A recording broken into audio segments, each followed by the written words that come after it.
第10課色彩繽紛嘅音樂樓梯。呢次咧，我哋都係會學習3個嘅重點。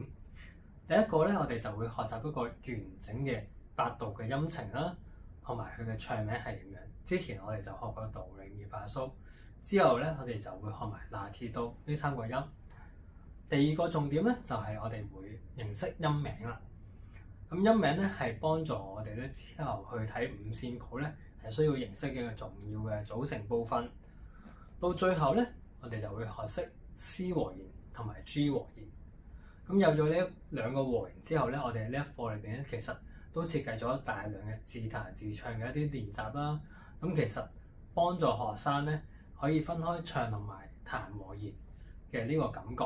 咁咧幫助佢哋咧之後日後一邊彈旋律一路彈伴奏嘅過程啦。